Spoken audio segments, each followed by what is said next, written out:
Thank you. Good evening. Welcome to the January 12th, 2026 Board of Selectmen's meeting. Can we all rise for the Pledge of Allegiance? I pledge allegiance to the flag of the United States of America and to the republic for which it stands, one nation, under God, indivisible, with liberty and justice for all. All right, the board just came out of a short paperwork review. We do expect Selectman Leary and Selectman Clancy to be here shortly, so we'll muster on until they get here. First up is review and approval of consent items. In the consent folder, we have the AP manifest for January 6, 2026 for $2,769,508.96. For January 13th, 2026 for $388,216.84. We have payroll manifest for January 8th, 2026 for $65,433.50. And then January 15th, 2026, $70,059.04. We have 16 veteran recertifications. We have 2 new all veterans, 72:28-B. We have 2 new 100% disabled veterans, 72:35. And we have an agreement with MRI for the building inspector. And as a reference, that is the agreement we made last week prior to our meeting to get a temporary building inspector on board until we actually hire somebody. Do I have anything that anybody wants to withdraw, or can I get a motion? So moved. Do I have a second? Second. Motion made and seconded. Further discussion? Hearing none, all those in favor say aye. Aye. Opposed? Motion carries 3-0-0. Request for other business or any additional items. It's been a long day, apparently. I believe there is 2 items we need to add to the agenda. Anybody else have anything else besides those 2 items? And I'll read the motions if you want. I'm gonna make a motion that we add the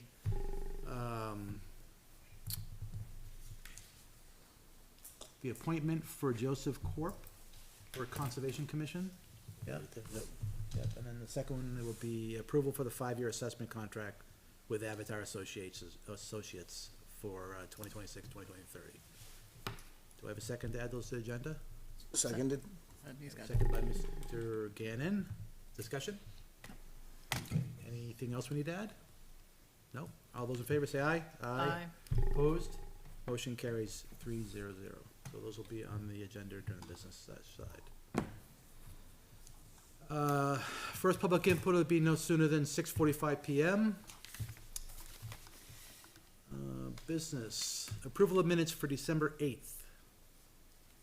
Has anybody had an opportunity to review? I know we had a significant amount of changes we wanted to make. They were tabled from the 29th. The last I saw, there was changes in the minutes. I did not see them in the minutes. Thought I saw them in the comment section or something like that. I'm reading through them. Let me check. 'Cause I was questioning after the 2008. That's my only question. Let me go into them. I didn't see anything. Let me see if they're in them.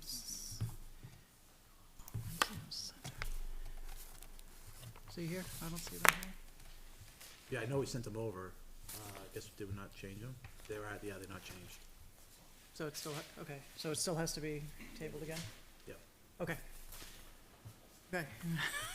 But All right, next so week. we're gonna table them until the next meeting because they're not done yet. What's that? I couldn't hear. What was the reason? What we have online is still not modified. Yeah, I don't have anything online showing.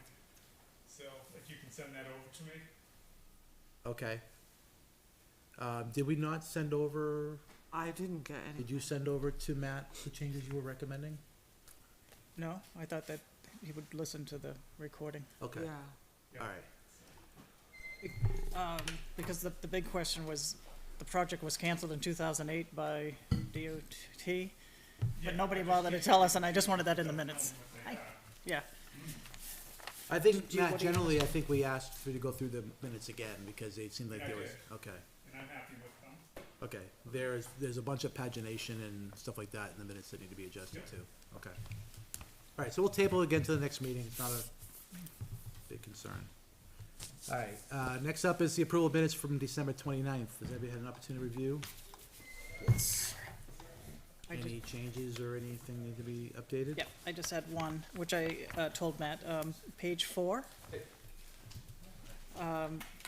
So Matt, page 4, I gave you the sheet from the attorney.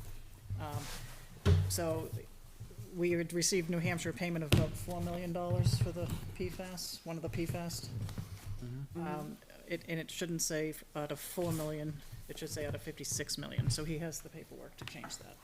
Okay, So we received 8 million out of 56 million, minus attorney fees. So that was the only one, just a number.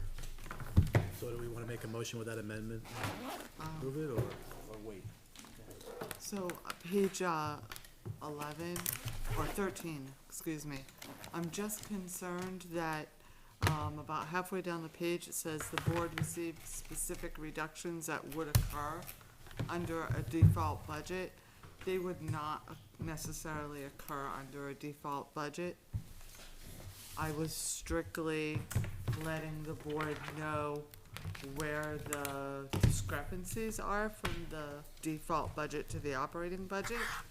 The board would need to vote any changes or any, Correct. reductions, so I don't want people to think that those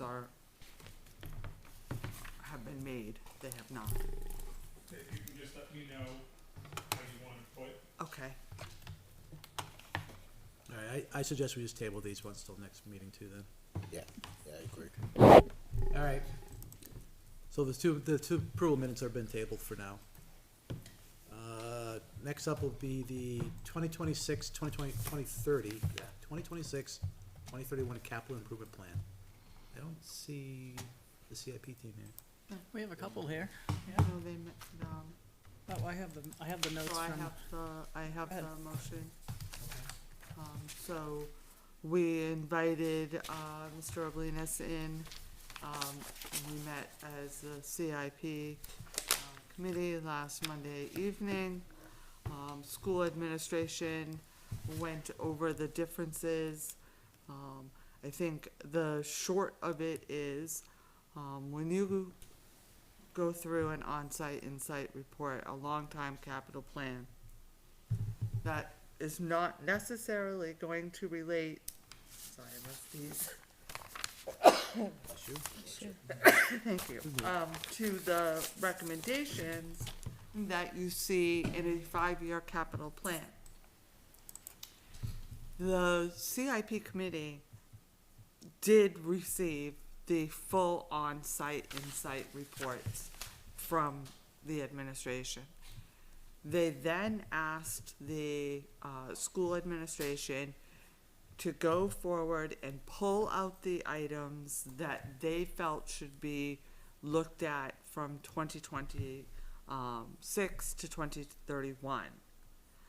I think to even for any reason think that those on-site, in-site reports, which are a long-term capital planning tool, would equal the amounts that you would see in a 5-year capital plan, it's just not going to happen. That's not how it works.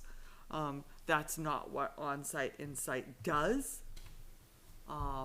So you take those recommendations, you take some analysis on actual costs, you redo those costs are gonna change depending on market, depending on the project, depending on a lot of things. So I think the committee was very happy with that what we had in the plan was correct, as was administration.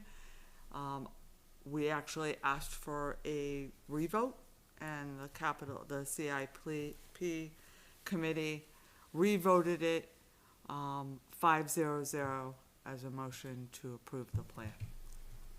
So unfortunately, I'm not gonna say that, our resident was maybe in agreement with us, but the committee was in agreement with the administration.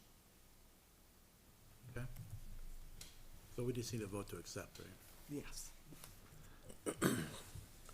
All All right, I'll make a motion to accept the 2026 to 2031 capital improvement plan presented to us from the CIP committee. Second. Motion made by Mr. Gannon, seconded by myself. Discussion?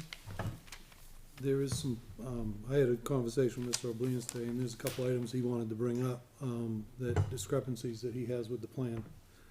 I would invite him to come forward and tell us his, Why? why? He's already been to the CIP, he's been to the budget committee, he's described his discrepancies. Yep. The CIP took it up again, and they decided to move forward with the plan as is. I agree with John. I've really heard this many, many times, and I understand Mr. I mean, Glennis's. I do appreciate Ron's position and Position. what he's doing, but Well, there was a couple items, one was a high school roof or something, I think it was one of the roofs that was taken out of the plan because there was no money for it, but you have to have it in the plan to be able to fund it. But the school is already putting money in their revolving fund for the roof, specifically for the CHF roof. And there's a warrant on it, there's a warrant today, for more funding to go in there. It's already, they're already planning for a 10-year replacement, they're already trying to raise the money now. But your feeling is that should be in the CIP? It should be in the CIP, it's a major project that's over $50,000, it meets the threshold. Kim? So why is it not in the CIP? Kim? Are they planning looking to do the roof before 2031? I don't believe so. I don't believe they are neither. Would it not fall into CHS LMS repairs and improvements? I would think so. That's $2 million. That's looking out. I mean, it's generic for raising impact 2031. fees. They accepted that. I just think that we've spent a lot of time on this, and that the CIP has spent a lot of time on this. There's no question, but I think we need to have it, so it's, everything's covered, that we don't want any unopened boxes here. Well, there's $2 million in there for CHS for repairs, which is one of those factors. And then, like I said, I know there's a warrant article today, on the ballot coming up for putting more funds in that repair fund with the goal to replace it. I think it's 10 years out. I think that's what it was. But it was, it's down the road. So they're trying to save up for the roof replacement, which includes the HVAC systems and such. I don't know that I'm loving that.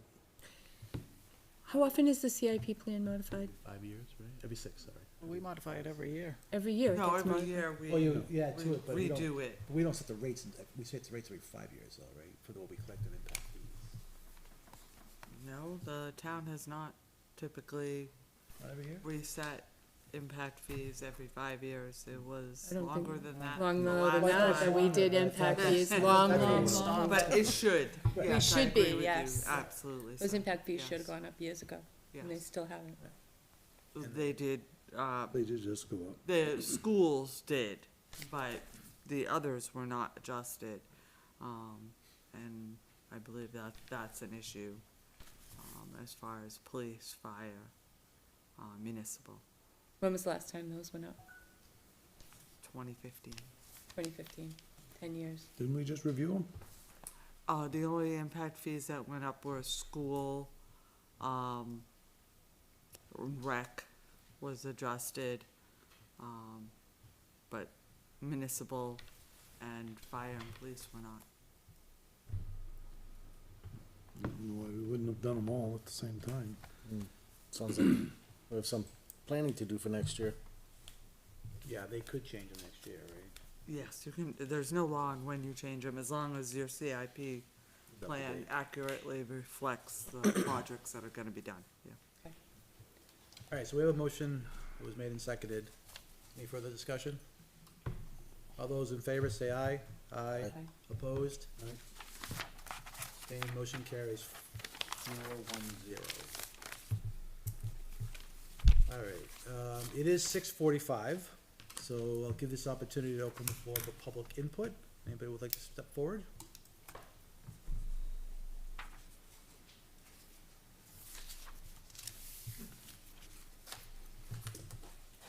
Hey, Ron? I was not planning to be here, but I did talk to somebody, and they said I should come, so I'm here.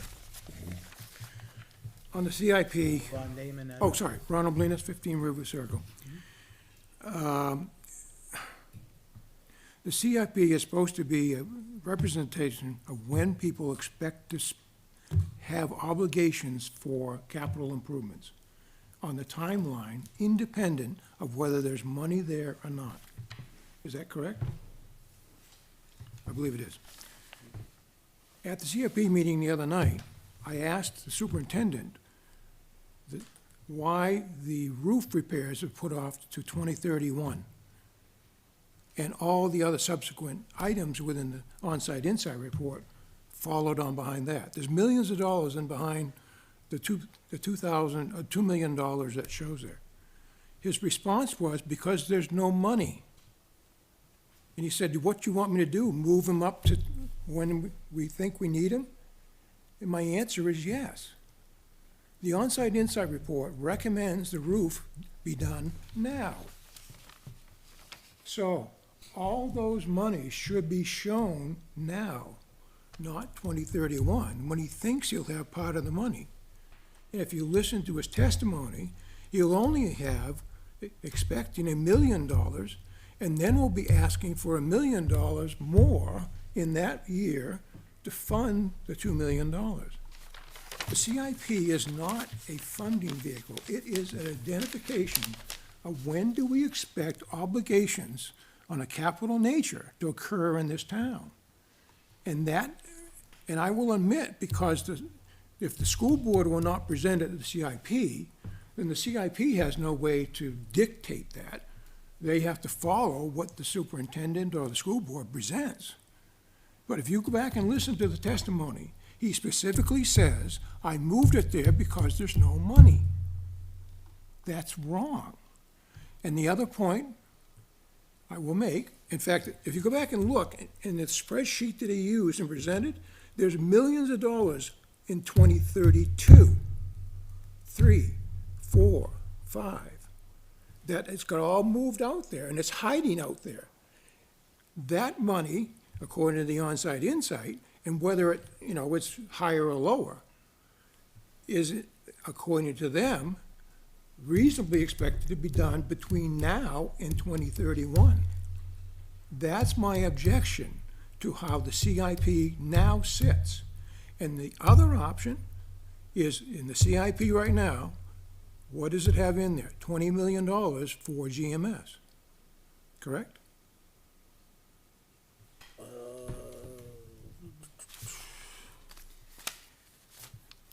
It says 20 million, yeah. All right, did you, Totals out at, no, just that. yeah. What did Mr. Cutter announce at the budget meeting last night? He announced their decision is to move forward with option 1B. 1B, according to the community forum meeting, is almost $36 million. That needs to be in there.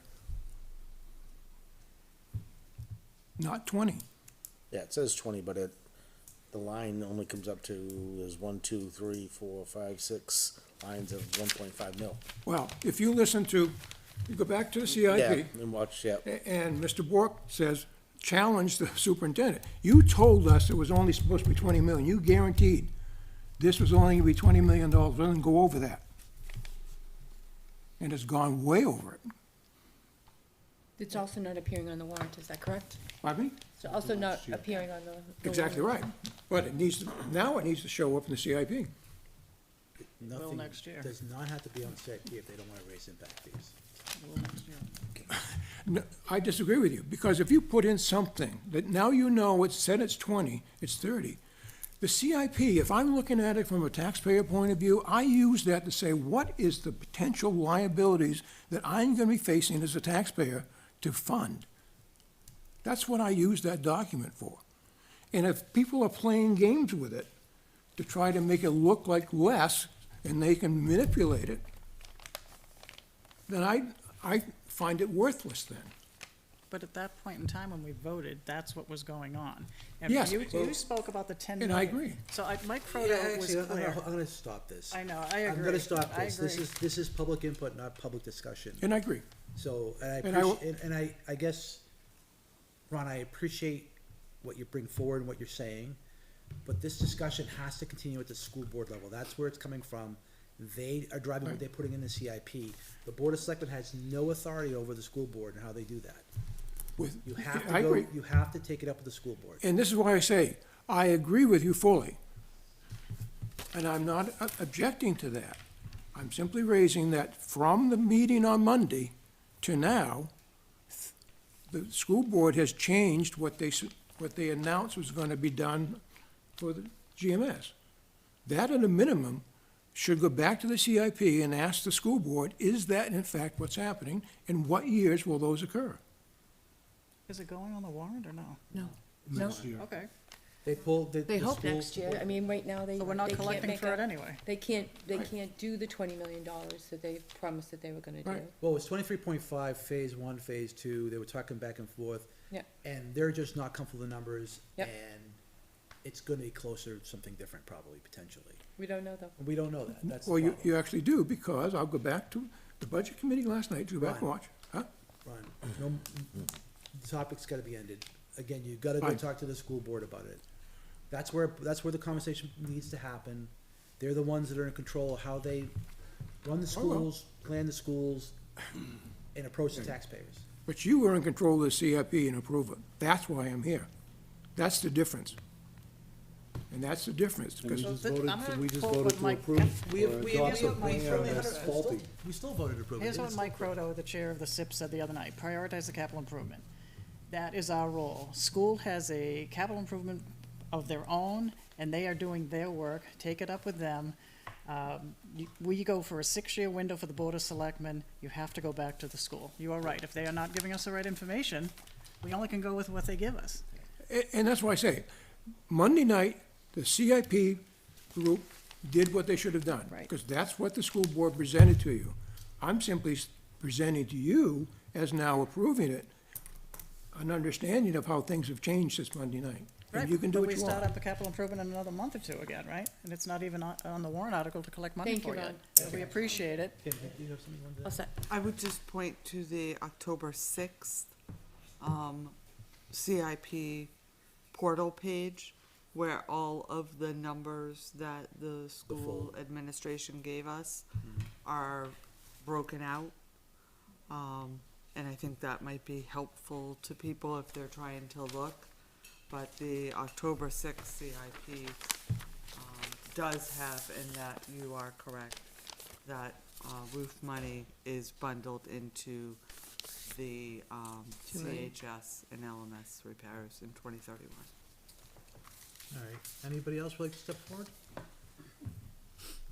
I'm gonna close public input at 6:54. Moving on, there's no objection.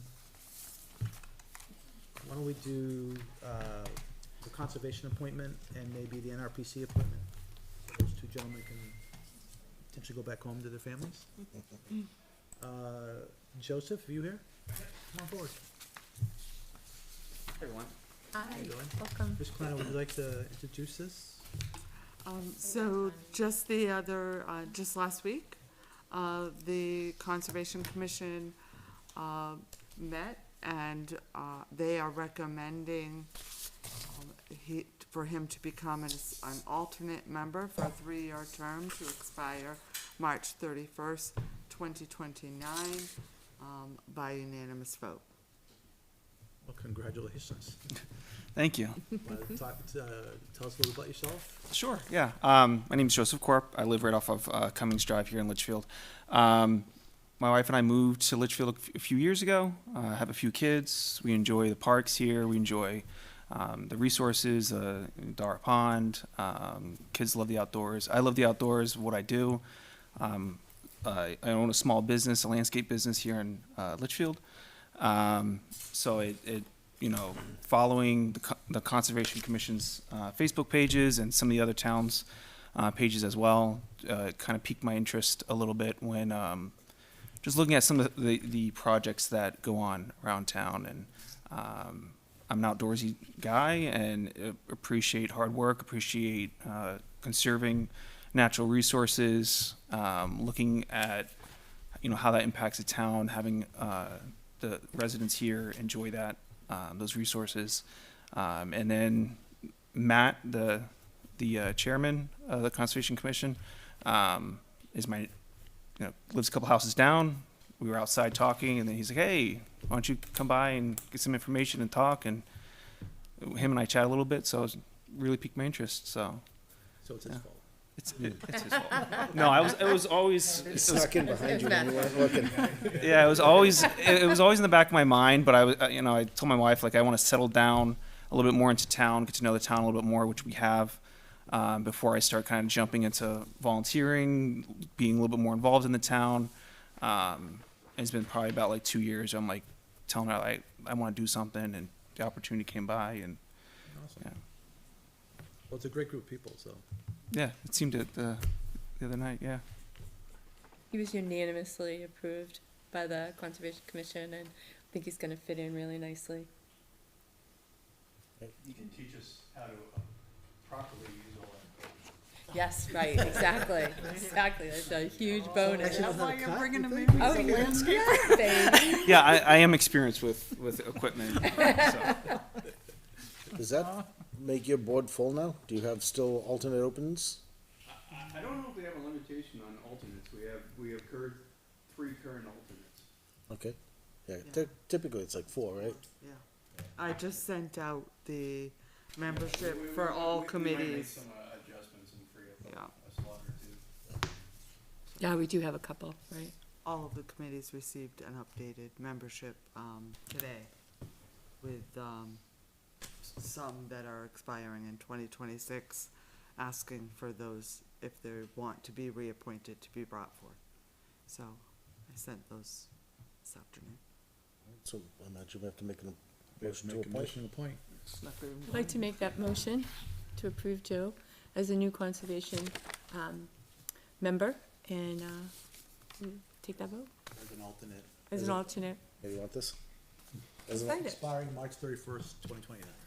I signed it. Yeah, you gotta sign it, but you gotta read it, you gotta make it all Oh, formal. I'll read it, okay.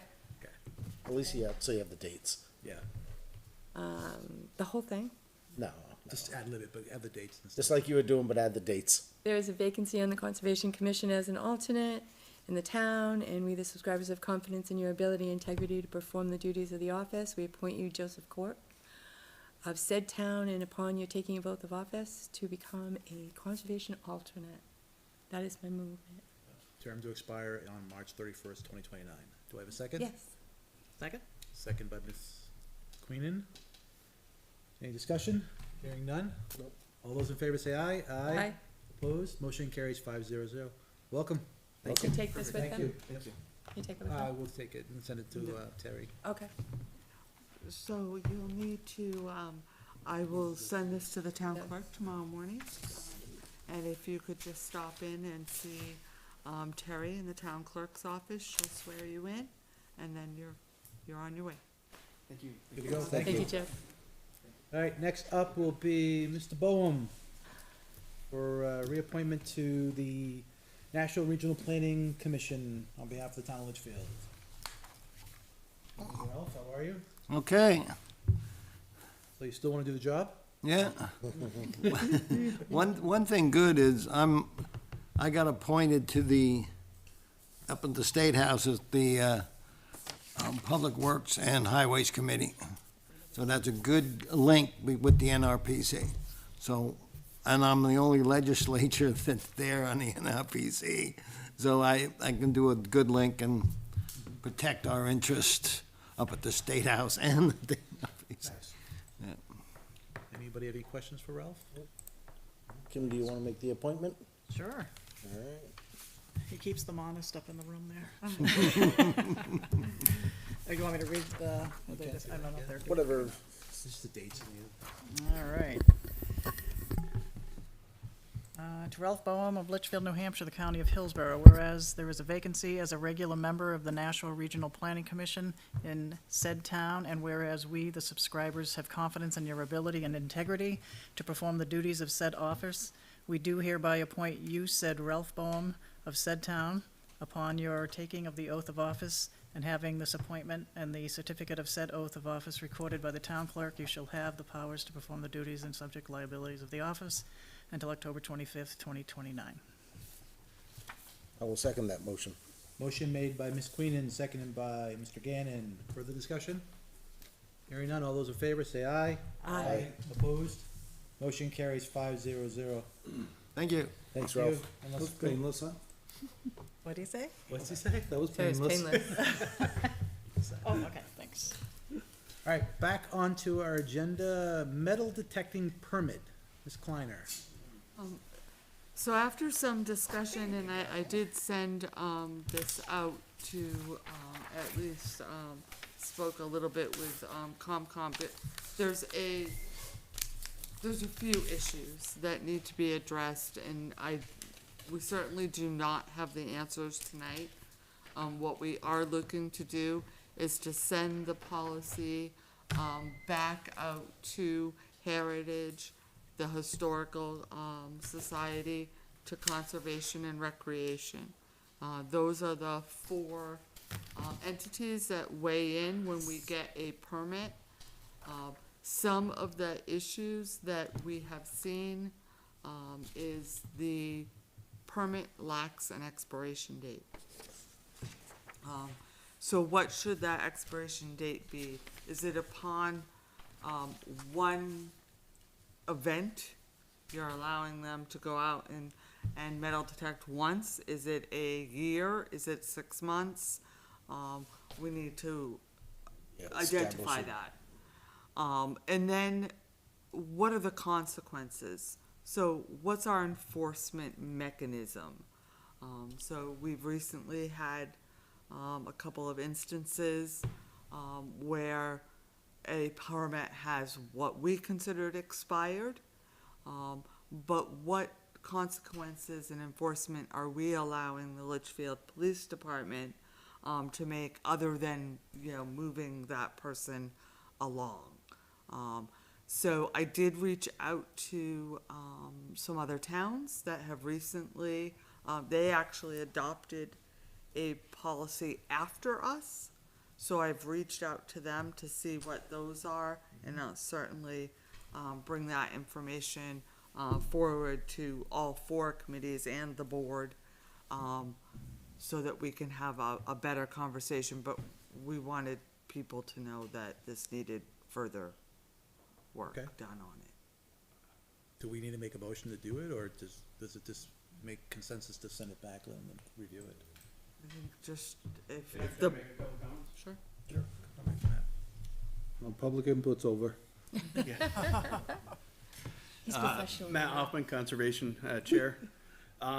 Yeah, I think it's great that we have the policy and stuff. I think the most important thing about the policy, which I think all the organizations in Litchfield are concerned about, is our, the properties we really want to protect for historical purposes. So like Moore's Falls and the Muster Field, those are key ones. But we do have properties that I think would be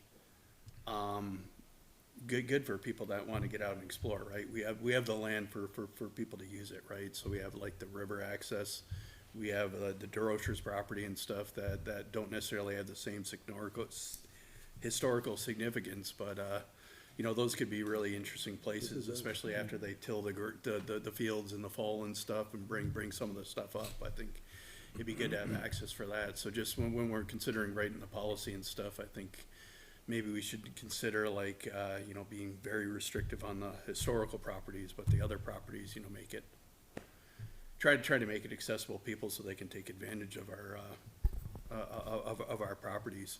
And then also, I think, my opinion, just speaking for myself, I think a yearly permit is probably fine, right, instead of one event. Okay. Well, you're gonna have an opportunity to weigh in more, too. Yeah. So yeah, is there a well, draft? if it's I okay didn't with I the didn't see it. board, we'll send it out, We don't have the one yet, Matt. policy as it is. I will, send those other towns that have adopted one after us, Get their feedback. so that you can just, maybe some information may be helpful to us. But then we might wanna look at signage. I mean, if there's historical properties that we know they We may should wanna not put be operating on, we should sign them properly. Yeah, and we have kiosks everywhere, and we can put up signage in different spots and stuff too, so. And just for clarification, the permit policy already exists, I think we would need to, after a year or so of having it, we think we've found some concerns. Yeah. Yeah, no, I think it makes sense. It just sounded like we might be getting to a little, extreme for some of the comments I thought, so I just wanna make sure we have some rational thoughts for it. There's been some issues with people coming from Yes, restricted there have area. Yeah, and- but, I mean, Yeah, we'll but we review it and also, comment. like, the DeRocha land actually is a very rich historical dig Yeah, and area. it gets tilled every year, right, so it's bringing stuff up. Yeah, and, so you that's know, probably an area we would probably be more restrictive of, not less, right? I think the Yeah. state has a law about just along the river as well. And, Yeah, again, we'll make I sure. don't wanna be mean about it, but if it's your 10th time we're telling you to move along, I mean, is it a fine at this point? Well, I don't want a misdemeanor on somebody's Well, record. we don't have any teeth in the policy. No, we don't have any Yeah. teeth, but I'm saying, what do we do the Gotta 10th get- So time? it's how we construct it, That's what I right? mean, the If we 10th can- time we're sitting there saying, please Construct. remove, you know, Yeah. because it's also a lost and found policy embedded in this, right? Yep. Yes. So you're supposed to return anything you find, or if it's historical, not touch it, really, kind of leave it, right? Or turn it over to the town. Kinda takes a lot of the fun out of it. It does take the fun out of it, but So again, I- what do you do for the I police, mean, the good thing right? is the policy I know. came for review anyway in March anyway, so perfect time to send it out to the commissions and committees and get their feedback, go back to other communities who put it and what their learnings were. I think one of the things that I noted was, yeah, there was no expiration date, but then there's also really no enforcement behind Yeah, it. there's no RSA, So- so all the officers can do is say, you're gonna move, That's right. you're gonna move. And Challenge now we're Yeah. paying them to go back and make sure they didn't come back, and it's not working, so, yeah, let's just get it sent out like we said, and And we're gonna get it to the Historical Society as well, cause they did a dig last year. well, Last that's year. it, that's it, the historical side is not part of the town, but I don't see any reason why they can't. But do it paid for a historical dig last year. Oh, I know, And when that dig was done, did you know that somebody got into it too? yeah. Yeah, Yeah. so, yeah.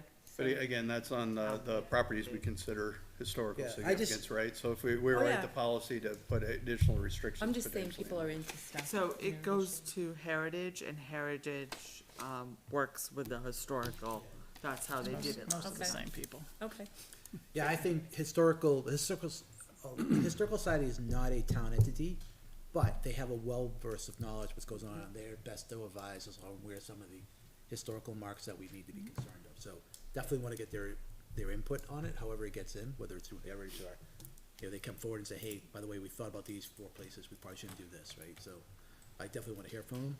Okay. But just note that they're not really necessarily part of the town government. Okay, Thank you. all right, so you'll Thanks, make that so, and then, all right, move on to the next topic would be request trustee of trust funds 2025 revaluation October payment. Ms. Kleiner? Yes, so the 2025 revaluation is spread out over a year of payments. We have paid through September. This is the finance director asking for the October payment to come out of the trust fund. And that just needs the Board of Selectmen's approval. I have reached out to Advitar requesting November and December. This is $7,194. Yes, it, I'll make a motion that we authorize the payment of $7,194 from the property revaluation and expendable trust fund for invoices, for the invoices of monthly contract of October 2025. I'll second that. Motion made by myself, seconded by Mr. Gannon. Discussion? Hearing none, all those in favor? I, Opposed? Abstained, motion carries 410. Still don't want it. With Mr. Leary opposed. He opposes it all the time. I know. He wants the credibility, to make sure they knows he opposed it. Alright, next, that takes care of that. Next up will be the 2026 Resource Fair Litchfield Connects. Ms. Kleiner, and I believe, John, do you wanna come up? the sharks. Come on up. Come on up. So as we're progressing closer to this, we wanted to make everyone aware of, give it a little bit more definition so the board is aware of, Between the veterans, and my office, we've reached out to, almost 20 28. organizations. So you'll have, everything from the town, police, fire, highway, that will be there to listen to our residents and let them know what they do. The town clerk will be there to provide information on the services that they provide to the general public. There will be a representative from finance and myself there, to speak about general assistance, exemptions and credits. We will have a computer there to help people, sign up for our alerts and notifications, because the old system did expire at the end of the year. Code Red no longer exists. So, we'll walk them through the process, and hopefully that helps people, to sign up. And then the Board of Selectmen speaking about the budget, the upcoming budget, default and the warrant articles. That's the inside town. Outside of town, pretty much all of the health agencies that we, have in the warrant article, will be present. Meals on Wheels, Bridges, National Public Health that will offer information on housing and welfare, and then who am I forgetting?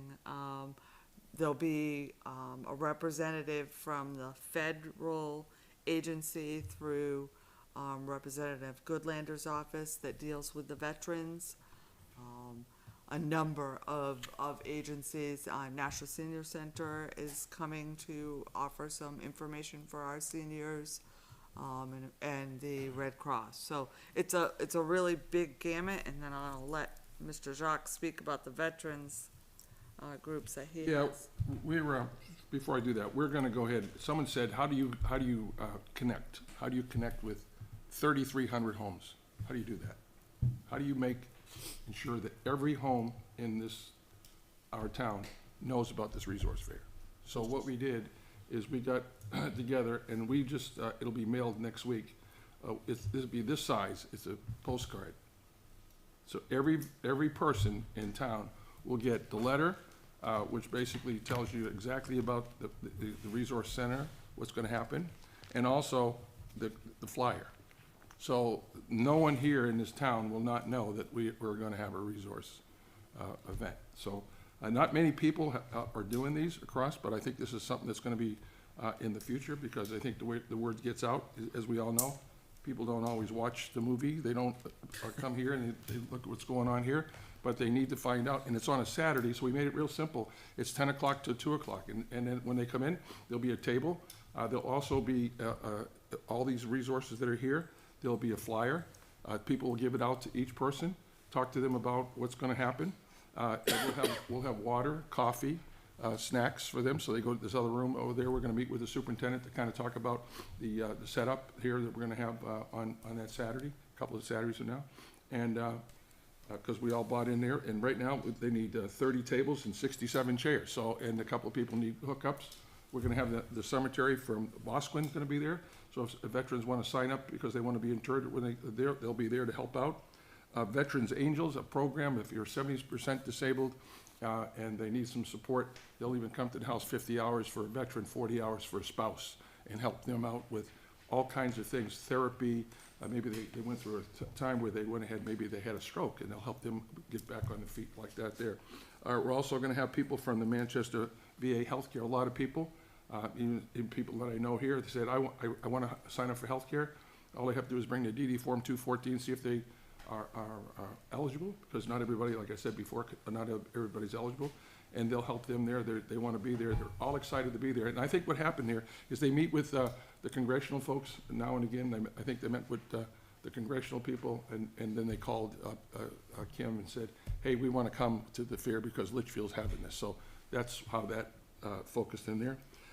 They're also going to have a chiropractor locally that can deal with, we have a lot of veterans that have problems with neuropathy. I mean, everybody has problems with, sometimes with neuropathy. How to deal with neuropathy, how to fix neuropathy, so they're gonna be there.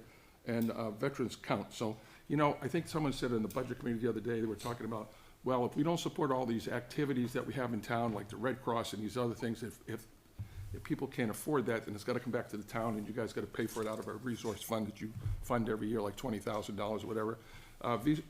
Veterans count is, if a veteran has a problem with finances, veteran has a problem with their housing, and they're eligible, they'll help them, they'll pay for that, they'll take care of that. This is, it's a program that they work with Easter Seals. It's pretty good. We've been working with this thing for, I'll bet you, better 40 hours kind of interface, because, you know, it's a cell thing. You got to talk to them about why we're having this. Why are you having it in Litchfield? 400 veterans. It's not only for the veterans, but it's also for the town and all the resources that are available for the town. Why, how, you know, we can argue about, oh, taxes are high and all this stuff, but what is available for you that we can help you with, and that's what we want to do. And I think it's a good avenue. And then and then we'll have our veterans group there. So, all that said, when we're done, we're going to go ahead. We're going to try to make this as professional as we possibly can, because that's what we're all about. Everybody in the town. We're going to, from the town, we're going to give everybody that participates a nice certificate. So and the reason why we want to do that, and then we'll have people have their lanyards that says, veteran volunteer, because this is only the first year. I believe that this will be something that will be a starting point for the long term in this town.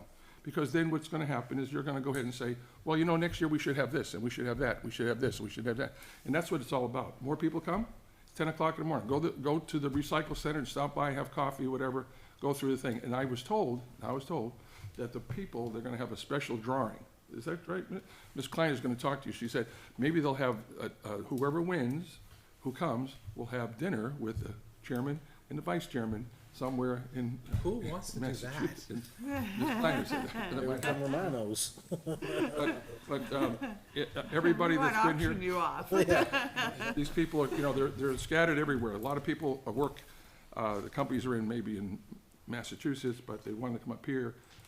And I think this is gonna be great. I think it's gonna be bigger than bigger. Hopefully, someone will film it, see some of the things, but when they go to the different tables and they want to talk about, what do you do in DPW? What do you do as a selectman? I mean, I appreciate, John, you came there, and Bob was there the other day with the veterans. We had Andrew there. A lot of things that people did not know about the budget, and the negative and the positive, and how it works, and how the warrant articles last year came, and now they got to fund it, and their money went up and all that stuff. That's only one part, but these veterans are saying, you know what, people care about us, and you have to let us have this. I mean, I didn't come in here and say, we're having it.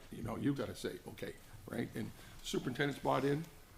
He's going to have a table there to talk about, whatever they're going to talk about, the schools and everything else. But Ms. Kleiner did a hell of a job. She's been working hard for this thing. So I tell you, you have to give her a attaboy or give her a day off or something, because she's really worked hard in this whole thing. And we just thank you. So, Oh, appreciate it, thank you. anybody have any questions for me? You're a hard man to say no to. Well, I think I'm really excited about, you don't get excited too much, right? You get older, right? But I said, when this guy said, we went to Ms. Kleiner, she said, we're gonna have to do a folder, and then we're gonna have to do pick copies, and we're gonna have to fold them, and we're gonna have to put them to the post office. We went ahead and said, I went to someplace and said, we don't have to do that. We can do a postcard. So that's what it's gonna be. So hopefully you'll get your postcard early, and I hope everybody comes. Yep, thank you. Thank you, appreciate you. Thank you, Robbie. Appreciate you. Okay, anything else on the Resource Connects? Everybody gonna be there? Yeah, I noticed that we have a table there, so I didn't know if you wanted to stagger people through or what. Thank you, gentlemen. Thank you. I know I'm gonna be there the whole day walking around. I don't Yeah, I'm I'll not probably do gonna that stand at too. the table all day neither, but we can certainly do that if you want. It makes sense. I don't know, I didn't know that we were gonna have a table Hadn't- there. To be honest with you, I hadn't even come across my thought that we should stagger it or do something different. Cause I would assume Bob's gonna be there all day because of the vets and, I was just gonna plan on being there as much as I can be that day. with all the- Yeah. It's only 4 I mean, hours. it will be challenging if you have 4 or 5 people, at your table.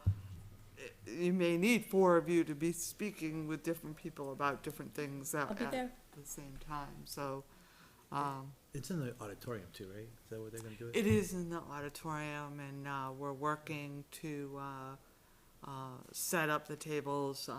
Mr. Jacques and I are going over to meet with the superintendent on Wednesday.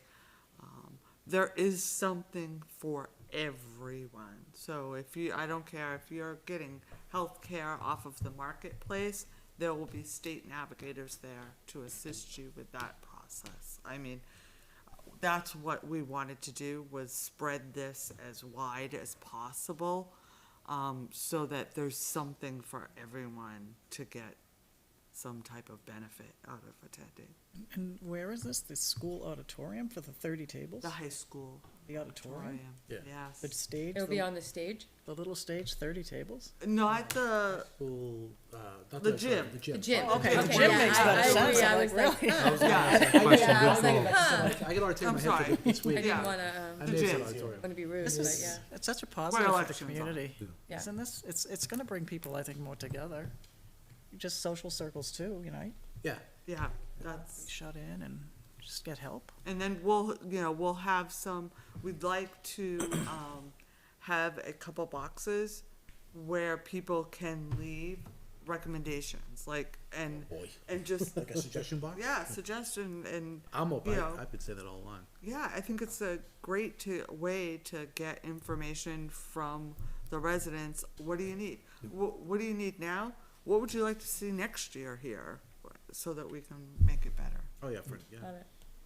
There was a lot of talk about this becoming like a place where people go and they do a lot of sales pitches for stuff, and I talked to Kim about that, and that's not the intent of it at all. This is just for what people can do to help those in the town, what's available to them. It's non-political, there's gonna be no politicians setting up a table or anything like that. It's just gonna be a bunch of good people trying to help the people in town. That's really We nice. did put forth notice to the governor's office, in the event that they had people that, wanted to spread it, and let other people know, but, other than that, yes. It's apolitical. No speech dumps, huh? No Nope. speech dumps. Did you reach out to the Hudson VFW? I know that gentleman was with us when Senator Ayotte was here, and he expressed a lot of interest in trying to get involved with Litchfield. I'll reach out. My sister knows him. I'll reach out. Well, the problem with that was when the governor was there, was that they were there to try to pitch memberships, and we don't want that. Oh, gotcha. Okay. Enough said. All right, I guess, 24th is coming up fast and furious. It is, right around the corner. All right, next up, Want me to do this one? yeah, so, we have a PO request from the IT department. I can give the color if you want. but- Yeah. All right, I'll make a motion to approve a purchase order for police department's RMS software maintenance contract or maintenance for $57,000, $717.10 to Computer Square Incorporated. I'll second. Oh, I'm sorry. No, that's fine, no, go ahead. I was gonna say, he said $57,000 and $717. Yeah. And 10 cents, right? That'd be $57,717. $57,717.10. All right, so the motion's been made by Mr. Gannon, seconded by Ms. Queenan. Just for a little context, obviously I'm gonna abstain from it. This is for the police RMS system. This is year 3 of a 5-year contract, and this is the all-in cost for the year. So that's what that's for. Has it been maintaining right around 50? It's been 60,000? 56, 57, yeah. Okay, so we don't anticipate any substantial increases over the next No, the years? cost of, so that's a good point. So it is about $600 higher than it was last year because we had outside of the original agreement was Crime Mapper, which is our online crime mapping site where people can go and reports. That was separate and was paid separately, but it's been combined. this Now year. it's rolled in, okay. Right, any discussion? None? All those in favor, say aye. Aye. Opposed? Abstained? Motion carries 401. Can you sign that? You want me to? All right, next up is 20 Lock Mill sale. Ms. Kleiner, give us the good news. Here's the good news. The good news is we closed on the Lock Mill, tax deeded property on January 5th. And so there is a new owner of the property who is, from what I understand, already over there, working on restoring the property. I Yeah. think there's some. Matt, would you close the door, please? I think there's some confusion on what happens, with a tax deeded property and the sale of the property. So, the expenses that the town incurred in 2025, whether they're legal expenses, whether it was expenses with the police department monitoring it, my office, legal counsel, those all get put into an account awaiting the sale, so that they're not hitting our budget. The back taxes, the interest of the taxes due, and penalties, again, they're all put in this account, which will be offset by the proceeds that we legally are able to take. And so RSA 8088 speaks to that process and what the town can take from the proceeds. So we are only allowed to take the expenses we have incurred while maintaining the property, back the interest and the back taxes that have been due, and then a 10% penalty. So that's what we've calculated here. From there, the remaining, so that's about, with everything due, the town's owed about $117, and we still are awaiting a few bills, so we have 60 days by law to close this out. 116,000. 116,000, yes. yes, Thousand. sorry. I gotta make what sure did I that's say? clear, people be like, Sitting too close to Gannon over yeah, there. yeah, Yeah, yeah. Sketchy. Take these, Watch our cause they don't decimal work for points, me. people. yeah. The sale price was $470,000. And then the auctioneer gets paid a commission. So the total price by the purchaser of the property was about $517,000. The auctioneer got $50,500. That's the cost of marketing the property, the auction, and their commission. And then there was a water bill, so at closing, I left with a check for $465,775.83. That was deposited, so that sits, in a holding account. We'll deduct what the town, the $116,953, give or take, if some more bills come in. The remaining proceeds of approximately $353,000, that will get filed with the court. So, in this case, we do not know of anyone who has actually filed probate or of any relatives, so the town will actually enter an interpleader agreement where if no one is found, we retain all the proceeds. And so then some of that becomes unanticipated revenue for the town, and that would come to the Board of Selectmen, and then we'd have a discussion at that point. But that's months and months. That's a little There's a different. court process. It's a little different than what we first talked about, right? I know Terry found some things out at a tax assessors meeting, right? One of the meetings she was at. I think she that found- aligns to what Terry said, because we. Yeah, didn't Terry, but Terry realize- came up with it, didn't Yeah, she? well, she referenced it, yeah. Yeah. The intercedar part, we weren't sure we were gonna be able to do it. Yeah. But we are gonna be able to do that then. Yeah, so I mean, I think That there was a was great some find by her. different, I think there was some different conversations, so, Okay, once the tax collector, liens the property, and once it's closed on, then it becomes the selectmen's, so it's really been, under my office, working with highway and the police. yeah, And our legal counsel. yeah, So, the Mitchell Group and I had discussed, months ago, the fact that there are no heirs Yep. to this, and that's generally when you file an interpleader. In the sale of some of our other properties, we knew who the heirs were. Yeah. So it was actually dispersed, too.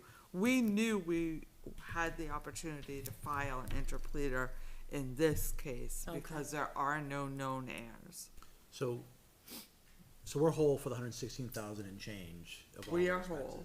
Yes. If no one ever steps up at some point in time down the road, year, 2, Years. 3, 4, whatever that Real is, estate If the laws court apply. we approves, see an additional $350,000 or something. if approved by the court, yep. Okay, Lovely, Yeah, thank good. you. nice. It's nice to see it back on, someone going to occupy it and do something with it. Very, so. very, very nice gentleman, so, Good. very happy to see it. Okay, anything else on that topic? Don't believe so. All right, moving on. We may actually get done. Notice notice for intent to cut map 1, lot 32, 8 acres. Ms. Kleiner? Yes, so, this is a process when anyone has acres of property and they are going to cut, a certain number of acres of timber. They have to file this with our assessing department, which goes, through our finance department, and to the Board of Selectmen. So once the timber is cut and they report the number of acres or the number of, they have a word for it, it's not cords, it's, another word, a tax will be assessed. And so that tax, I'm confused, if they own the land, they still have to pay a tax to us to cut the wood? yes. The timber company that you're having cut the wood gets taxed. Wow. Not just 1 or 2 trees, this is a lot Yeah. of trees. Yeah, it's acre. It's, Acre. They're clearing it for something, yeah. and, Okay. it's a, I don't like it either, but. Where is this lot? That's why. This sounds like it's so a this is Team map Charles? 1, lot 32. trailer park. Trailer park? Yeah, it's Boucher's property, Oh, okay. And it's, Litchfield Estates, I think they call it. it's now. a different Okay, good. rate, they have to actually report what type of timber they are cutting. Yeah. So, Was that the one before the planning board, like years ago? Probably, with the zoning. That was part of that mobile. Is Yeah, it I part think of it the- is, yes. modular- Which is gonna be modular. The Yeah. mix, homes, it's modular modular homes, homes, They yeah. were beautiful, 3-bedroom. like a I heard that whole Like project was 239. stalled due to lack I of don't know, but power. they're still $239,000. I It know, was- they're It gonna- was supposed to be back then. I believe 180. they've, Resolve that? resolved that Good. issue with the Eversource and, All right, do I have a More reasonably motion? priced. All right, I make a motion to authorize the intent to cut map 1, lot 32 of 8 acres. Do I have a second? So made. Second by Mr. Leary. Further discussion? Hearing none, all those in favor say aye. Aye. Opposed? Motion carries 500. Wow. All right. So that concludes, wait a minute, does that include everything? Avatar. All right, the final, let's take this home. It is, let's see. The Avatar assessing contract. Ms. Kleiner? well, unfortunately, I reached out to Avatar to try to negotiate, a more reasonable increase. I was unable to do so. They noted both labor and material costs, that had increased on their side. Unfortunately, I think there's a couple of different things. The general assessing service, which is general assessing that we receive, every year. That includes going and picking up permits and making changes to property records and, advising us on exemptions and credits should we have issues. That is increasing from $23,484 per year to $31,500 $560. I did give you a spreadsheet, and the yellow highlighted area is what I tried to propose to them, which I thought would be working up to what they wanted. Unfortunately, that would have been a 24.9% increase. The increase they have for general assessing services year over year is a 34.3% increase. And it results in, a little over $8,000 a year, which now we have to add to our proposed 2026 operating budget.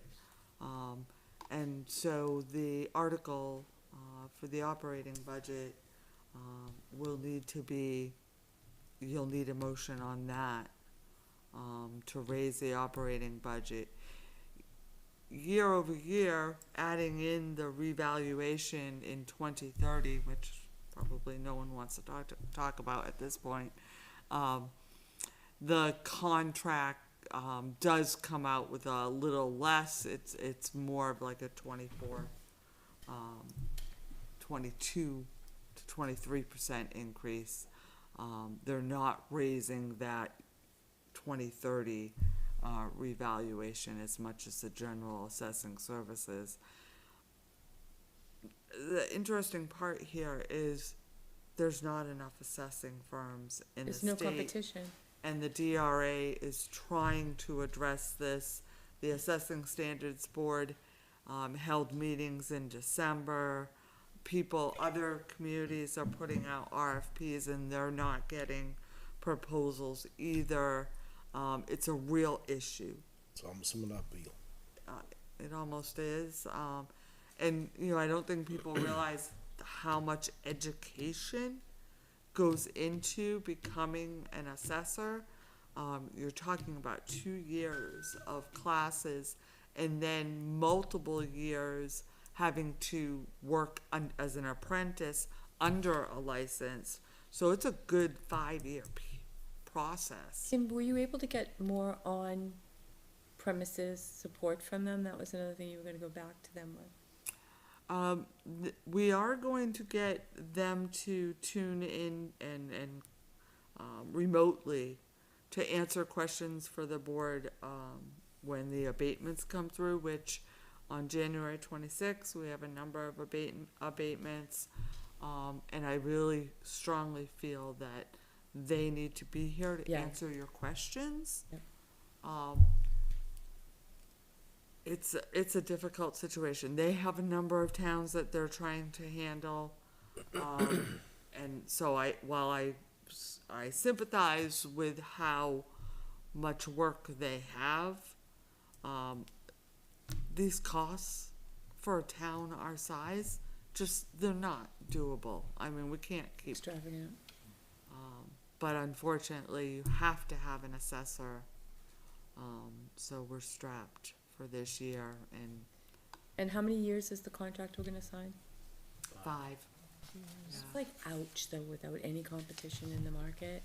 You can just give a 30-day notice Well, on I either think- side too. They can walk away They could, in year 3. And it's not about it's not just competition, there's nobody doing it, there's not Yeah. enough people to do the job, so Which that's why. means they have no competition Correct. now. Right. So There's that no, is- no one creating companies because of it, yeah. Yeah. And the ones that are there are oversaturated. I mean, your larger communities have assessing departments, so they have assessors on staff. Even Hudson has an assessor on staff. And would that be more reasonable for us to go to something like that than this? Be a fully loaded. No, because you'd still have to contract a revaluation. You'd still have to contract that part. We have, a lot of properties, so looking at the amount of building permits and the building permits have increased year over year, they have to go out to all those building permits and make those changes to those properties. So unfortunately, we're small, but we've got enough going on where we really do require more than one person. I'm not a proponent of AI, but I'm starting to think maybe, in this case. If you were to look at Just the off of spreadsheet, you'd notice sales that and permits. the yearly contract is only 31,560, and you're not gonna be able to hire somebody for 31,000. No, You gotta deal with the legal fees associated with pulling defendant insolvent and all the. Yeah, Costs associated with it. it'll jump quickly. I mean, it's just, it adds $8,076 to our budget, and, so, not only will we need a motion to approve the contract, which unfortunately, I don't think we have a Budget. choice, but we also need a motion to increase the 2026 proposed budget. No, do we? I mean, it's $8,000. If we are successful in getting our budget, we should be able to Thank find $8,000. If we don't get our budget and we get a default, we have a problem no matter what. I'm just wondering, why do we even open the budget up? Why increase it by $8,000? It's an expense. because we know I it's, understand it's an yeah. expense, but at the end of the day, we can probably find $8,000 in the budget. And if we're successful in getting our operating request, if we get default, we have a problem no matter what. I'm just wondering if it's, I mean, to add $8,000 to a number that we already have this gap in, and I think it's the right thing to do. we know, when we know a number, right? Yeah, my only concern would be accurately budgeting it out into that department. We could find something to offset it with, no, we would have to do that when we go to rebalance if we're successful getting a budget. right? Yeah, I understand your point, and we're still under the the tax cap, but should be easy to find, but. Well, I'm wondering if the new tax cap calculations, that force the budget committee to change any of the decisions? I don't think so.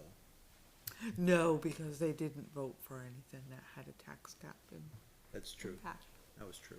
Because the numbers were too big. Yeah, okay. On page 6, Yes. can we just look at the dashes on that page 6? 1, 2, the third one up from the bottom. I had to look up whatever the USPAP compliant report was, which I'm surprised they haven't done one yet, so now they're going to do one. I don't know why No, it's bold the- here, but what is the one under it? Are New you- responses to Board of Selectmen on all abatement requests for tax year 2030 only? So their 5-year contract that included the 2025 reval, which we just had, they did do a use PAP. Yep. That is on our website. It was approved by the DRA. That's Okay. required. You can't do I a just saw it reval. boldface here, so I thought it was new, but the line under it's what I'm really questioning. Why does it say tax year 2030 on that? Because this is covering the 2030 reval. The next And the reval. abatements that would be associated with that 2030. reval. With 2030? With 2030. So we're not gonna see them, so they're gonna be written responses to all abatement requests for the tax year 2030? Or do they, to me, it just looked like the 1 year. They're really doing 2025 or whatever to 2030, right? Yes, if there was an right. abatement. I just thought they were doing 1 year, and I thought that was a 2026, they typo. would cover that. Like, why are you doing just 2030? So they consider this agreement 2030? Okay. Yes. Year 2025 covers 2025. The contract pretty much has no changes, other than price. I do wanna note utility work. That is being done by George Sansucci. They charge $200 an hour if they had to, go to court. That is in the Sansucci's contract, so you'll never see this $200, an hour. They just include it in their contract, for all municipalities.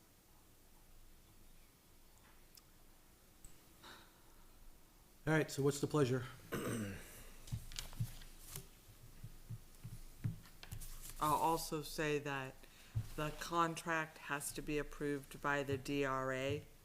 And I did get notice from the director that he has reviewed the contract and approved it. Should you approve it? I'll make a motion to approve 5-year assessing contract with Avatar Associates for 2026 through 2030 for a sum of,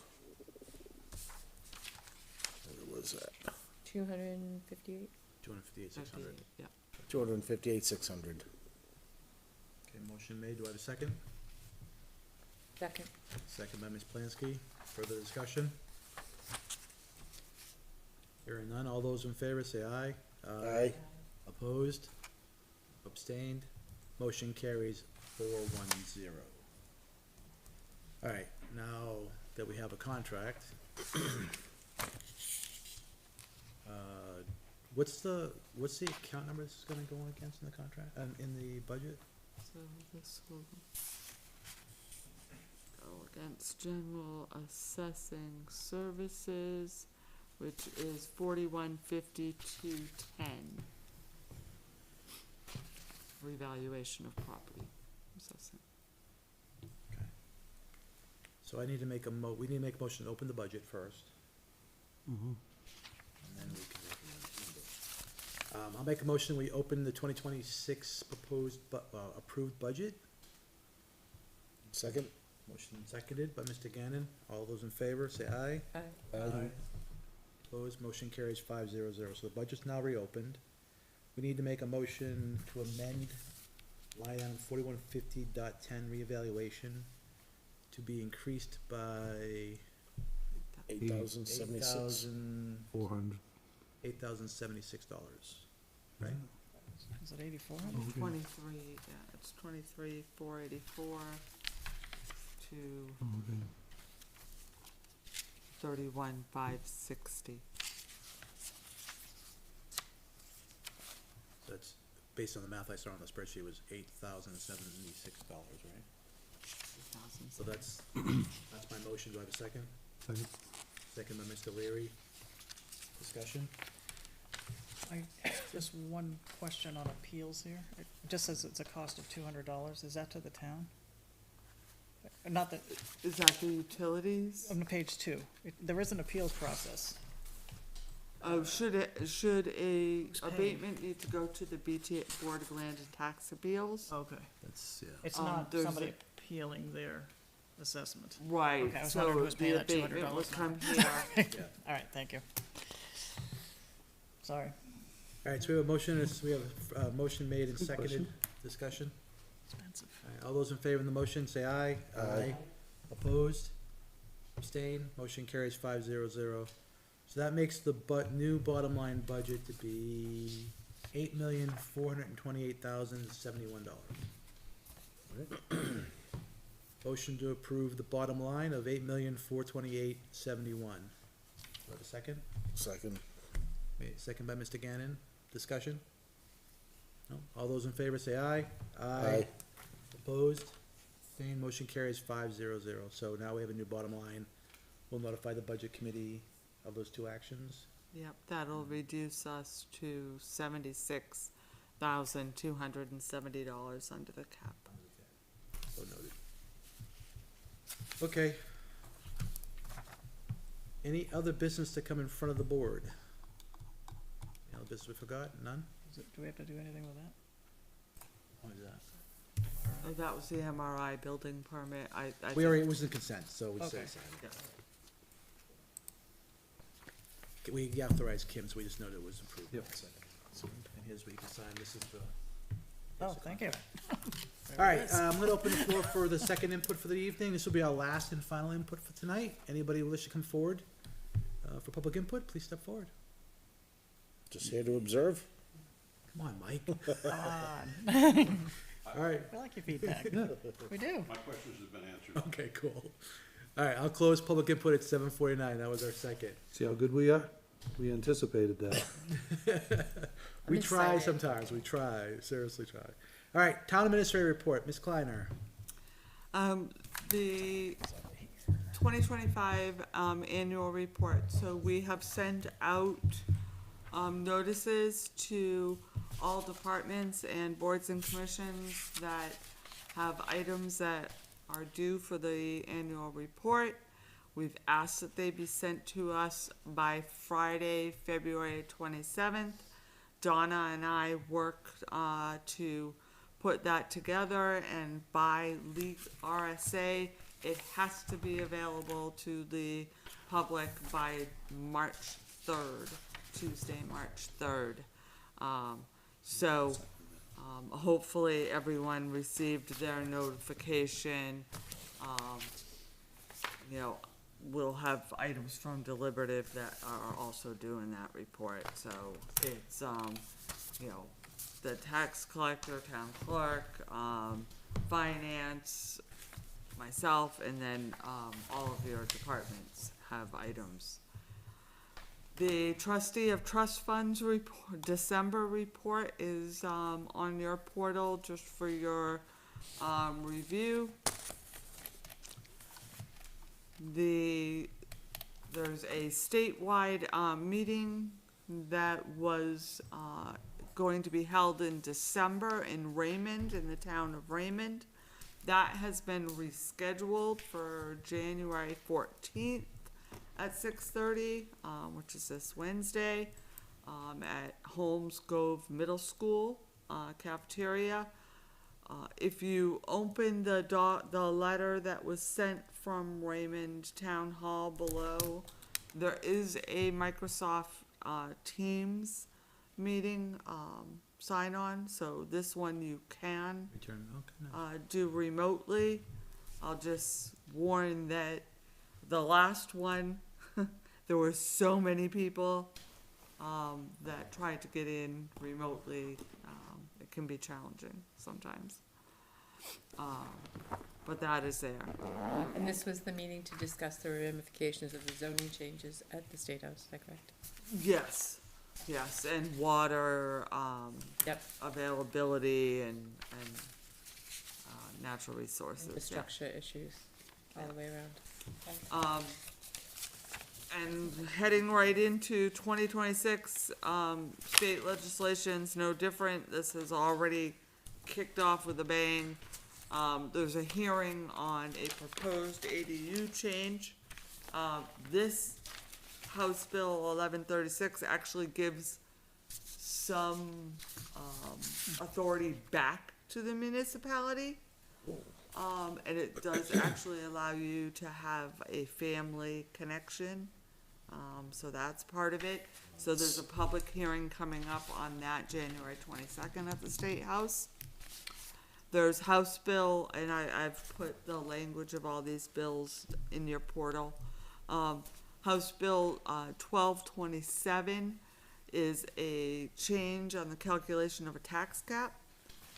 This is actually allowing you, should the voters vote on a bond to approve a bond, it allows you to put the payment the next year in the base of the tax cap calculation, which is huge. It's a good change, because the voters have approved already, and they know what that bond payment schedule is, or should, because you have to issue it to them.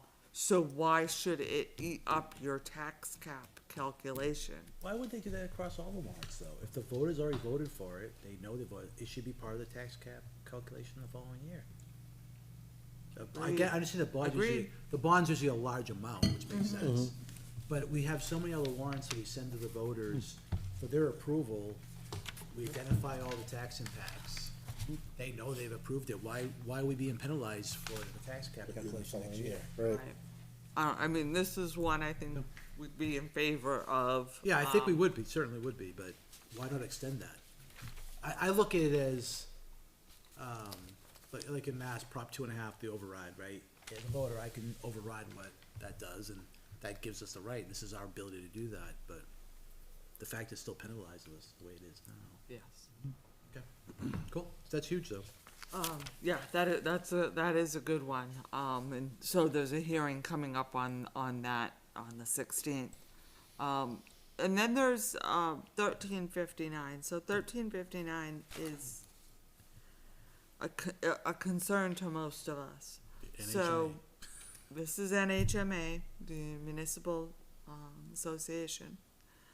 I think there's some misunderstanding as to what NHMA's role is. We receive all types of assistance from NHMA. They have legal services, They have our annual conference, they provide all of us training. It is an organization that pretty much almost every municipality within the state relies on. They also go up and testify on bills, so that's what they call the lobbying. But NHMA can't testify on any bill that the towns, the membership, haven't approved for them to speak on. So each year, there's a committee of us that get together and we vote on the various issues that we're allowing NHMA to speak on our behalf. The other thing is, they always, if it was a tax cap bill, NHMA will reach out to us municipal managers that have tax caps, and they'll ask us. So I think 2 years ago, there was a tax cap change, and they asked if we could testify as to what would happen. And I asked the board said yes. I went up. It happened to be Representative LaSalle's committee. And all we're testifying on is what happens, what's the impact of that? Because the legislature doesn't always know. This bill will make it a requirement that the legislative body, the voters, approve the annual dues that pays for any municipal association in the budget. So we would no longer be able to just put our annual dues for NHMA in the budget. It would actually have to be a warrant article for the voters to approve. So another warrant article that they have to plow through That they just don't to have. understand. They're not right? gonna understand, cause they're not gonna understand everything. That's and- Well, they'd NHMA. understand, but do they have the tenacity? I mean, we're gonna be everybody's gonna be sitting down. 'Cause everything's going to line item. That's crazy. And the bill actually states any association, so now that concerns us even more because the tax cap collector association weighs in on bills, the police chief association weighs in on bills. I mean, we're all asked in some way, what happens if we do such and such? And we weigh in, either through NHMA or through the tax collector association. So do all their dues have to go onto a warrant? It's a problem. It really And is. so this is pending legislation. This is. It is pending, and there is a public hearing coming up on it. The NHMA is concerned. And so they're asking for letters to be sent to the legislature. And I'm concerned that this is a third year that So this can you bill- write a letter on our behalf? I Do can- we want that? I can write a letter and circulate it to the board and see if it's something you'd like to. It'd have to be submit. quick, cause it's the Yeah, I- 22nd. I have no problem with it. I think we've done it in the past. I know locally they tried to remove like NHMA specifically out of our budget because there was some local controls. And we had to fight for that because there's so much they, like, as you said, there's so much they do for us on our behalf, but also just having as a resource, Yeah. not having access would be difficult. We'd have to make it up some other way. It'd probably be more expensive in a lot of ways, so. If you wanna, if the board's okay with it, if you wanna craft a letter and everybody, we in the majority, we agree, I can sign it on behalf of the board, you can sign it, and then we can send it up and, you know. So you'll write the letter, you'll circulate it And to I'll us, sign it. Yep. we'll give you our opinion Yeah, back. if you're okay with it the way it is, we'll sign it. Okay. I'll sign it on behalf of the board and Kim can sign it as part of the town administrator and then we'll send it off and see what it does. Okay. Yeah, I can see putting some guardrails on it, but I just don't see the way this law is written, it would probably shut it all down. It'd just make it more difficult. And like you that's said, one, going- no that's mo- one of the free legal resources, right? So, I mean. Okay. The last one was the state-owned land for the circumventual highway. So I did respond, to Mr. Sargent, after your last meeting, about the 3 residential properties, and he confirmed and said thank you, and he will let us know, when they are ready to continue with the next properties. The major properties, okay. When, are we gonna talk about what we might wanna be involved with as far as buying those properties? Talk to Hudson about possibly buying those properties with Hudson to, Yeah, 'cause we My talked about. understanding is Hudson has a meeting tomorrow night, where they are speaking about it as a DOT. community, so I'm waiting to hear back. I think they are the first one, that we need to speak to, right, cause that land yeah. abuts each other. So if we were looking to put in something other than just more apartments, and wanted to hopefully Oh, yeah, it is commercial. use that land as Yeah, it's commercial land commercial, for so something could be else. apartments. Yes, That wouldn't be so taxing on the infrastructure, but would also bring in revenue. That would be a good meeting for us to have.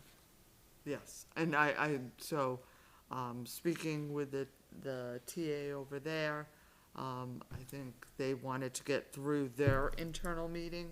Yep. Which I understand is tomorrow night. Okay. And then we can schedule something. You might wanna schedule a meeting with also your town boards. Conservation brought it up, yeah, they were talking about it on Thursday. Cause I think if they have, input, they should probably send it to the board, since it is the board of selectmen that Right, have cause to we vote. talked, as conservation, they were talking about, there's a lot of land that abuts the river there. And do we wanna try and talk to the state about whether or not they would wanna talk to us about that part of the land and making that our land? Subdividing it, Well, It's one lot now, I thought. it up would the river. require subdivision, yeah. it probably would, and just, but it is, or an easement on that land, so that nothing gets built on it, because it is all feeding right into the river. And we're having problems with the banks of the Merrimack River in general anyway. So that's something that might want to talk to the state about as well, before we get into how much they want for the land. Yeah, I mean, even an easement would require the selectmen to approve. Oh, yeah, that's why I'm talking about it, yeah. That's 37.7 acres, that section that abuts the river between CBH and the river. Yeah. Yeah.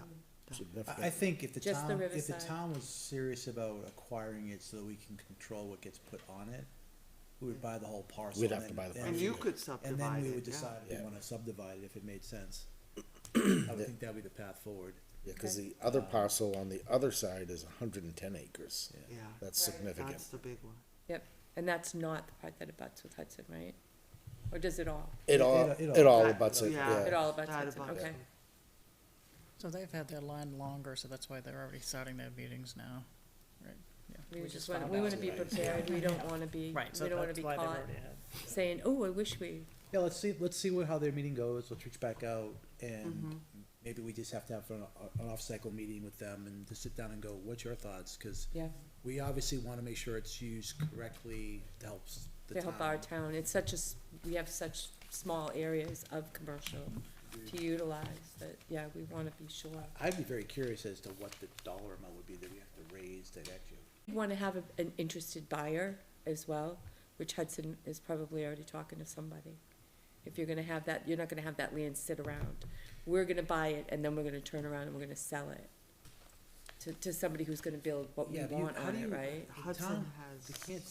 Can the town solicit buyers without having ownership? Without having ownership? No, I didn't think we could. So you'd have to buy it outright You and have then to buy it decide. first, own it, You'd have and to then- buy it and then And put then, out yeah. RFQs or I don't see why, if we're RFPs, gonna so- buy it to sell it, why we couldn't, see if, who would be interested in it. Can't broker Because it. at that point, we're opening up for people to know it's coming up for sale too, maybe. Yeah, you have to allow proposals, people to submit I RFPs. just wanna be as ready as we can be Yeah. on this one. Well, I'd like to This buy is the gonna water, I'd like to buy change. the water system first, we buy anything else. Well, I'd like to buy this Seriously. land before you need more people that are gonna be needing the water supply. Yeah. Well, we're still waiting to understand because that 110-acre piece was originally proposed by, New Hampshire DES for a water line What a water line. to Hudson, so, Okay. we don't know if that has been put on hold. Right. There's a lot of information there'll we be need a- to be well versed on. And we did meet, the technical review committee met with Liberty, which is moving forward in 2027 with a natural gas line. And they agreed to come to the board, a little closer after they've gone to conservation and, after they have hired a contractor and have a timeline so that they can speak to you. I'm gonna bring that up on my report when we get to committee reports. Okay. Lower Merrimack Regional person wanted me to ask, just make a statement here for you, a question, actually, okay. Oh, did you join About the that? pipeline, no, I didn't, but somebody who's on the planning board is on that, Yeah. and then Gordon they were Michaels. bringing up the pipe, no, it was somebody at Peterstone. Oh, Peter, okay. Hi, Peter. Yeah, Peter's there. Hi, Peter. They're both on it, Yeah. so the pipeline was a question, are they going in front of the planning board at all, or is it? They would have to at some point, right? I thought that was That's what they already were approved. questioning. It's state-owned land. Oh, So yeah. Charles well, Bancroft still Highway, state, yeah, it's, okay. has nothing, Okay. there's nothing for the town really to approve. The only thing we did bring up is, and this is kinda new, we put that moratorium on land that has, been paved. Yep. Midway was paved, so we let them know they can't, it's a 5-year moratorium. They'll have to pay for the whole thing. Thing. What side is it going on? Is it going on, Both. It's gonna go back and Crossing forth. twice, I believe. I know it Back goes and forth. once, I didn't know it was crossing twice, so. It has to be on the opposite side of the water. Mhm. So it does That's cross my answer. Charles Bancroft Highway twice. We let them know our concerns about the traffic in the north end. About making sure that they stay away from times where Spooky World or Jolly, whatever, Jolly was World? going on. Jolly Which Yeah, officially Holly ended on Jolly. Sunday, so. Holly Jolly. Jolly World. It was officially Sunday. It was great. So, Alright, anything else, Kim? nope, that's it. Alright, moving on to selectmen reports. Mr. Gannon first.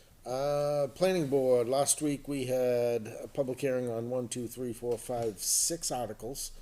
The two notable ones are accessory dwelling units and, actually, accessory dwelling units and foundation certifications are gonna be at the 20th public hearing, so we're gonna address that as well.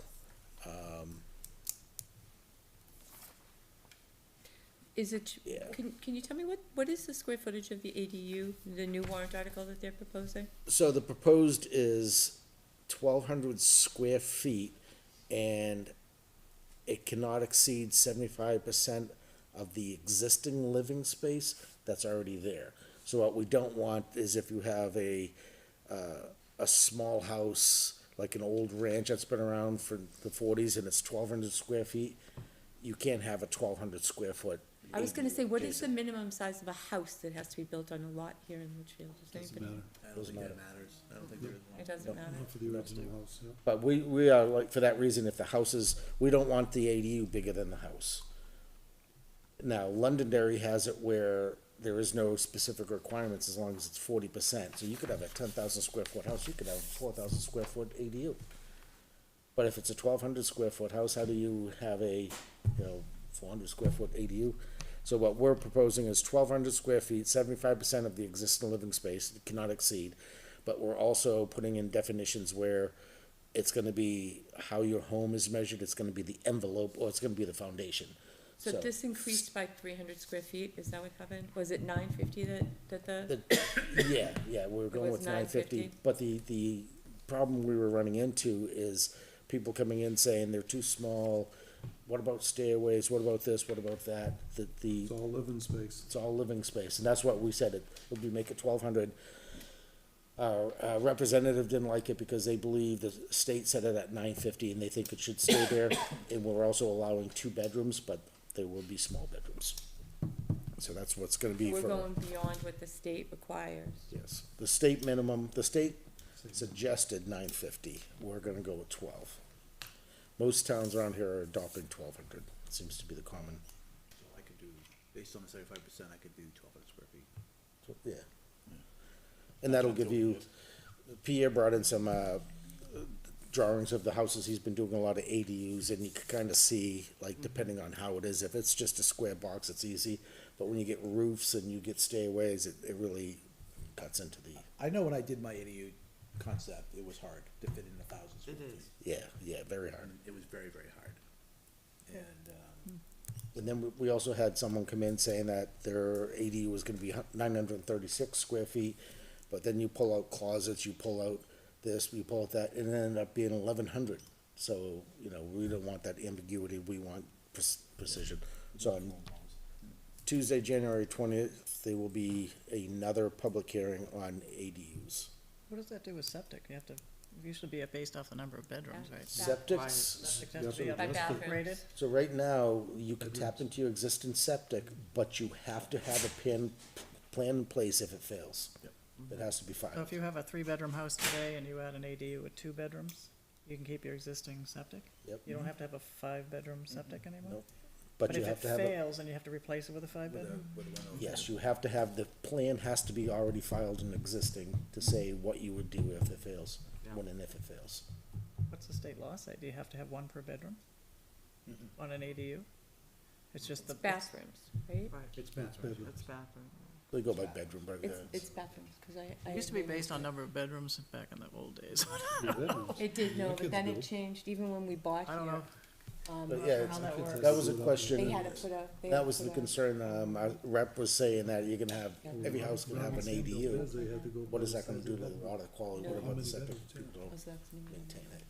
And then I like Yeah, what I Kim was, haven't bigger than seen smaller many ADUs coming through with new septics unless they are already having issues, Yeah. yeah, with their septic, then they'll So be forced. when I did mine, I had to, the state required me to do plans for a second. They came in and did a pit and they tested for a second location. Yeah.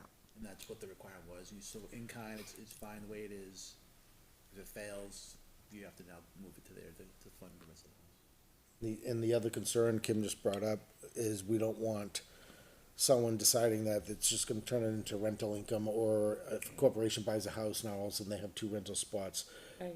But right now, it says that one of the family members has to live in one of the 2 buildings, and it sounds like the state's going where it's gonna be a family member in both. Both. Okay, Wow, they're really strict. So that's But that's one the of the residency proposed component, bills okay. is kind of dialing it all back to what it Spirit. was. Right. Yeah, Um, its intent was to Not bad. take Right. care of Good the thing. elderly. Yeah, that makes me feel more comfortable about Too, that. that was my big worry. Yeah, Yeah, that's a and much better families- thing, cause families then are big. it turns everything By into marriage, 2 by families. cousins, doesn't say what level of some family. It distant Fine. cousin. Jeez. Third cousin removed from the mother who divorced on the second day of the week. Legal. And Bob's family could be half the town. So much the spirit. Wow, that's my spirit crushed. Alright, that's all I have. Alright, Ms. Queenan? Me, all right. Hopefully, the Economic Development Committee will be done on January 20th when I present it in front of the board, not the Board of Selectmen, the Planning Board. We'll go slower next time because we ended that meeting at 11:25 that night, remember? So we'll go a little slower for them, but they have hopefully what they need. I think that's that. I already asked you Peter's question. So I'll let him know it's a state-owned road. It's on the opposite side of the water, basically. Because again, I think his concern was engineers were coming into the Lower Merrimack, whatever that river group is. And not being shoddy, but just saying how quick it was gonna be, and he was concerned, it really shouldn't be that much of a slam dunk. There should be some research going on. They did mention that they had gone to the Merrimack Lower Valley. Oh, he had last some month. concerns, it just seemed like if you don't check them, they're gonna do what they want to do. So, Yeah. Do they have a time when they State start? DOT, that's 2027, Okay. so, Yeah, it's out there, so. yeah, 2027. they're still working with, state DOT to. All right, so that's why he was questioning, should it have to go in front of the planning board, for the people who were affected. All right, SIP is done. I was on the call, I kept notes of everybody, you guys were rapid fire that night. I was concerned it was turning into a way to sabotage the school, and I didn't want that to happen. I'm glad everybody kept that there, because the school, I guess, is not going, but they deserve a right to be on that ballot without using a tool the way it shouldn't be being used, right? So you did a good job, everybody, on that. And so did the superintendent also. So I'm not gonna elaborate more on that, but it's a SIP, I believe, it was approved tonight, so we can move on till February or March when it picks up again. And we'll keep Ron in mind, obviously, if the school roof will obviously do that. Let's see. NRPC, so two things I think I would like to talk about NRPC. Thank you for approving Ralph, he is very good at what he does. We have a report from the federal government where we're supposed to go towards 0 deaths on the road to get grants. I heard something on the radio that we actually went up this year to like 133 or 137. So I'm like, how can we be responsible for saying we're gonna have 0 deaths when I can't control anything, weather, roads, whatever. So I talked to Jay about that this week, and I'm gonna put on one of his goals, we're gonna try to look at, we do have a safety action plan that we work on for the region, so anything approved that we prioritize, I want it to be a yes or no, is it on the plan or not? And then we have a high-density corridors, again, I want those projects marked, so at least we're looking at those and ranking them as well. So he'll work on that. Anything else that I wanted to say about that? Apparently there's a new paint law coming to town. You're gonna pay taxes on paint cans when you get paint. And so you don't have to go to the hazardous, when you have to remove hazardous materials with paint. Supposedly you should be able to give them back to the person you bought it from. I'll keep an eye on that. Have you heard about If that? that's true or not. I just heard it mentioned in passing, so I'll verify that, but. Stock up now. Yeah, but they'll take the remaining paint left you don't use. They will be the ones who get rid of the remaining paint. So I'll double check that, but he was talking about that with That's hazardous waste. interesting. Let's see, I'm sure there's something else. DOT, the only thing I was gonna say, we meet with them on the 21st, we have a full commission with the federal highways coming in and the Department of Transportation. I've been thinking about this for a while, because we did win that contract over at that road there with the horse farm. And I serve currently as chair, and I'm glad they voted me in. But I wanted to have that commission look at it from a small town point of view, because I'm nothing, but I was getting tired of Nashua and Hudson, one getting all the money and making all the rules. And everybody in town here is like, what is an OPC? What do you do, right? So we spent a lot of time in Goodwill, building it up, learning how to do grants, right? So I'm like, how long did they know about this $400 million shortfall, right? I'm kind of mad at that, and I'm gonna let them know a little bit on Wednesday, but I think they were thinking positive money would show up somewhere, but a lot of towns now are facing, what do you do? Why should we do these grants, kind of thing. So the good news is the grants is already, the good news is the engineering's already done, right? So if more money does come, we can present it right away, but I think they should have told us sooner, instead of us having going for 6 months or 2 years approving things and going through the motions when they didn't have money, right? So it was sad. So I just want them to know, we lost a lot of goodwill. We'll have to build that back up. So that's what I'll do with NRPC. We have a full commissioner meeting on January 21st. Let's see, the PFAS. The PFAS. Let me go on that. So PFAS is having the discussion. I told you they're turning away from, they're obviously still about the water, but they're looking more at soil.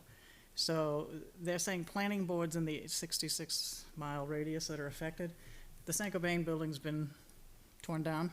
The dirt can't really be moved, There was a site next to it that was bought, and they built something there. And they moved the dirt into a pile for the short term, because it's contaminated. So they went to DES and said, what do we do with this dirt? So you can either remove it, bring it to a hazardous waste facility, but the gentleman bought the lot next to it and moved the dirt over there. So, okay. So the question is, what do we do in the future? Planning boards aren't really ready to handle this. Even if you say you call DES, what do you really do? So, because we're all volunteers, right? They're not trained in any of this. So maybe there might be something they're gonna start thinking about, maybe asking the state if, ask for DES for an approval plan if you do have contaminated soil, just so it doesn't leave the area. Just don't bring it out, leave it on the site. Yeah, so just be aware, they're gonna look at some of that. I hate even saying this, Housing Bill 1080, apparently condoms have PFAS on them.